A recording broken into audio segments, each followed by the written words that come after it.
जी हाँ, नमस्कार साथियों। जी हाँ साथियों, आप सभी का स्वागत है आपके अपने यूट्यूब चैनल आरजे क्लासेस। आज मैं अपनी इस वीडियो के माध्यम से आपको टॉप 30 महत्वपूर्ण जनरल नॉलेज से संबंधित बहुविकल्पीय प्रश्न बताने वाला हूं। तो साथियों, आप लोग कहीं मत जाइएगा, वीडियो के अंत तक बने रहिएगा, कॉपी पेन लिख के बैठ जाइएगा, क्योंकि ये वो प्रश्न है जनरल नॉलेज से संबंधित जो आपकी किसी भी प्रतियोगी परीक्षा में पूछे जा सकते हैं। तो साथियों, आप लोग कहीं मत जाइएगा, वीडियो के अंत तक बने रहेगा। तो साथियों, फिर शुरू करते हैं।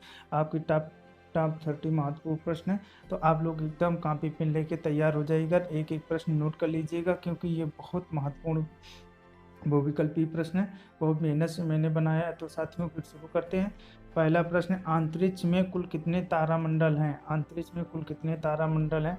ऑप्शन है 87, 88, 89, 90। तो इसका ऑप्शन सही है सी नंबर। इसका ऑप्शन सही है सी नंबर। अगला प्रश्न है, प्रश्न संख्या 2, पार्थिव ग्रहों की संख्या कितनी है? पार्थिव ग्रहों की संख्या कितनी है? 3 है, 4 है, 5 है, 6 है। तो इसका ऑप्शन सही है बी, पार्थिव ग्रहों की संख्या 4 है। अगला प्रश्न है, प्रश्न संख्या 3, निम्नलिखित कौन सा पार्थिव ग्रह नहीं है? निम्नलिखित में से कौन सा पार्थिव ग्रह नहीं है? बुध, शुक्र, मंगल, शनि। तो इसका ऑप्शन सही है डी, पार्थिव ग्रह शनि नहीं है। अगला प्रश्न है, प्रश्न संख्या 4, निम्नलिखित में से किन दो ग्रहों को छोड़कर सभी ग्रह सूर्य के चारों ओर वामावर्त घूमते हैं? किन दो को छोड़कर? बुध और शुक्र, पृथ्वी और शुक्र, वरुण और अरुण और वरुण, शुक्र और अरुण। तो इसका ऑप्शन सही है सी, अरुण और वरुण को छोड़कर बाकी जितने ग्रह सब वामावर्त घूमते हैं सूर्य के। अगला प्रश्न, प्रश्न संख्या 5, वेरी इंपॉर्टेंट प्रश्न, सौर मंडल का जन्मदाता किसे कहा जाता है? सूर्य को, पृथ्वी को, बृहस्पति को, शनि को। तो इसका ऑप्शन सही है ए, सूर्य को। सौर मंडल का जन्मदाता सूर्य को कहा जाता है। अगला प्रश्न है, प्रश्न संख्या 6, ब्रह्मांड में विस्फोटी तारा कहलाती है? धूमकेतु, उल्का, लुम्बद, अभिनव तारा। तो इसका ऑप्शन सही है डी, अभिनव तारा। अभिनव तारा को ब्रह्मांड में विस्फोटी तारा के रूप में कहा जाता है। अगला प्रश्न, प्रश्न संख्या 7, वैज्ञानिक जिन्होंने सर्वप्रथम खोजा कि पृथ्वी की सूर्य के चारों ओर घूमती है, कौन थे? न्यूटन थे, डाल्टन थे, कॉपरनिकस थे, आइंस्टीन थे। तो इसका ऑप्शन सही है सी, कॉपरनिकस ने सबसे पहले यह खोज की थी कि पृथ्वी सूर्य के चारों ओर चक्कर लगाती है। अगला प्रश्न है, प्रश्न संख्या है 8, निम्नलिखित कौन सा ग्रह नहीं है जिसे प्राचीन भारतीय ग्रह मानते थे? सूर्य, मंगल, शुक्र, शनि। तो इसका ऑप्शन सही है ए, सूर्य। सूर्य को ग्रह नहीं मानते, मगर प्राचीन भारतीय इसको भी ग्रह मानते थे। अगला प्रश्न है, प्रश्न संख्या 9, सूर्य के संगठन में सहायक गैस है? सूर्य के संगठन में सहायक गैस है तो ऑक्सीजन और कार्बन डाइऑक्साइड, हीलियम और ऑक्सीजन, हीलियम और नाइट्रोजन, हाइड्रोजन और हीलियम। इसका प्रश्न संख्या, इसका डी सही है, 9 नंबर का डी सही है। हाइड्रोजन और हीलियम सूर्य के संगठन में सहायक गैस हैं। अगला प्रश्न है, प्रश्न संख्या 10, सूर्य के मध्य भाग को क्या कहा जाता है? सूर्य के मध्य भाग को समताप मंडल, प्रकाश मंडल, वर्णमंडल, स्थल मंडल। तो सूर्य के मध्य भाग को प्रकाश मंडल कहा जाता है। अगला प्रश्न, प्रश्न संख्या है 11, सूर्य के ऊपर के भाग को क्या कहा जाता है? सूर्य के ऊपर के भाग को अधोमंडल, प्रकाश मंडल, वर्णमंडल, सप्ताह मंडल। तो इसका ऑप्शन सही है सी, वर्णमंडल कहा जाता है। सूर्य के ऊपर के भाग को वर्णमंडल कहा जाता है। सूर्य सदैव पूर्व में निकलता है क्योंकि पृथ्वी पश्चिम पश्चिम से पूर्व की ओर घूमती है, पृथ्वी पूर्व से पश्चिम की ओर घूमती है, वह पूर्व से स्थित है, इनमें से कोई नहीं। तो इसका ऑप्शन सही है ए, पृथ्वी पश्चिम से पूर्व की ओर घूमती है, इसलिए सूर्य पूर्व की ओर निकलता है। अगला प्रश्न, नॉर्वे में अर्धरात के समय सूर्य कब दिखाई देता है? नॉर्वे में अर्धरात के समय सूर्य कब दिखाई? 21 मार्च, 23 सितंबर, 21 जून, 22 दिसंबर। तो इसका ऑप्शन सही है सी, 21 जून को नॉर्वे अर्धरात के समय सूर्य दिखाई देता है। अगला प्रश्न है, प्रश्न संख्या 14, एक ग्रह की अपने कक्ष में सूर्य से अधिकतम दूरी क्या होती है?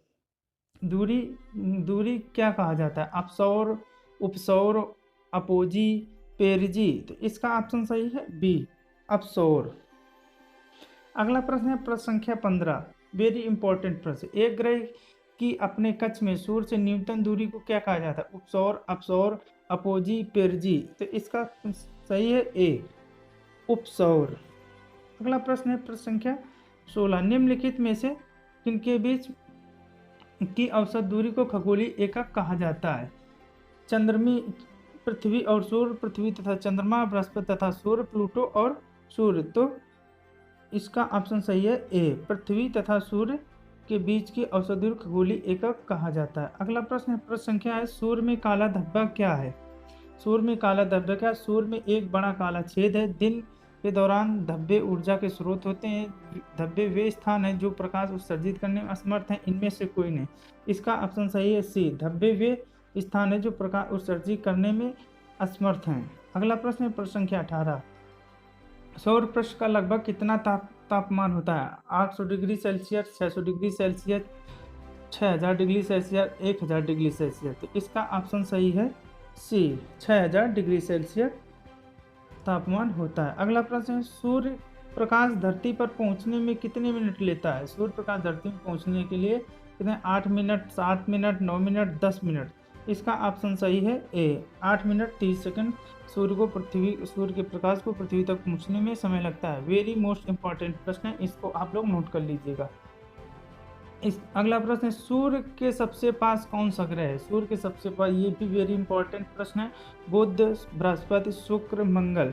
तो ये बुध, सूर्य के सबसे पास जो ग्रह है वह है बुध। अगला प्रश्न है, प्रश्न संख्या है 21, किस ग्रह में चंद्रमा की तरह कलाएं होती हैं? चंद्रमा की तरह कलाएं होती हैं। मंगल में, बुध में, बृहस्पति में, शनि में। तो इसका ऑप्शन सही है बी, बुध में।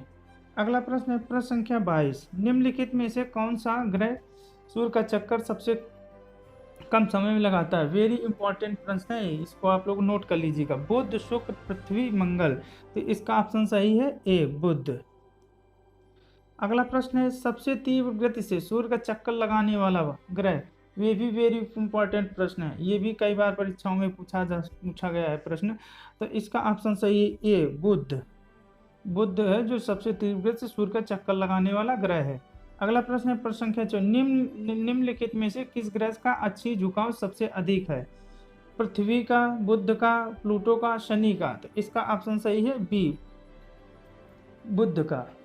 अगला प्रश्न है, प्रश्न संख्या 25, चंद्रमा के सदृश दिखाई देने वाला ग्रह। चंद्रमा के सदृश दिखाई देने वाला ग्रह बुध, शुक्र, मंगल, वरुण। तो इसका ऑप्शन सही है ए, बुध। अगला प्रश्न है, प्रश्न संख्या है 26, सूर्य तथा पृथ्वी के निकटतम ग्रह क्रमशः कौन से हैं? सूर्य तथा पृथ्वी के निकटतम ग्रह कौन से हैं? बुध तथा शुक्र, शुक्र तथा बुध, बुध तथा मंगल, बुध तथा बृहस्पति। इसका ऑप्शन सही है ए, बुध तथा शुक्र।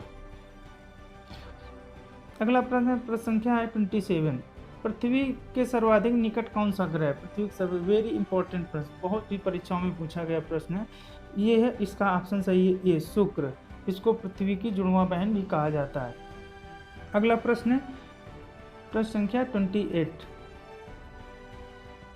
निम्नलिखित में ग्रहों में से सौंदर्य का देवता कहा जाता है? सौंदर्य का देवता बुध को, शुक्र, बृहस्पति को, शनि को।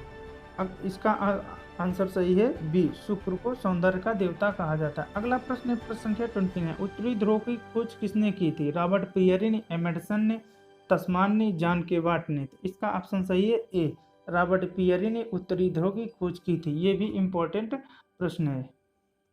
अगला प्रश्न है, प्रश्न संख्या 30, साउथ पोल पहुंचने वाला प्रथम व्यक्ति कौन था? वेरी इंपॉर्टेंट प्रश्न, इसको आप लोग नोट कर लीजिएगा। साउथ पोल पहुंचने वाला प्रथम व्यक्ति कौन था? मैगलन, अमेरिगो वेस्पुची, पियरी, एमंडसन। तो ये इसका ऑप्शन सही है डी, एमंडसन साउथ पोल पहुंचने वाला प्रथम व्यक्ति का। तो साथियों, ये रहे आज के हमारे 30 महत्वपूर्ण प्रश्न। आप लोगों को ये कैसे लगे? वीडियो को लाइक करें, अगर आपको वीडियो अच्छी लगी हो तो कमेंट करके ज़रूर बताएं। साथियों, अगर आप लोगों ने अभी हमारे चैनल को सब्सक्राइब नहीं किया है तो प्लीज़ साथियों हमारे चैनल को सब्सक्राइब कर लें, क्योंकि मैं हमेशा जनरल नॉलेज और करंट अफेयर से संबंधित महत्वपूर्ण वीडियो, हमेशा नई नई वीडियो लाता रहता हूं। तो आप लोग हमारी वीडियो को सबसे पहले देखने के लिए हमारे चैनल को सब्सक्राइब करें, हमारे चैनल से ज़रूर जुड़ें।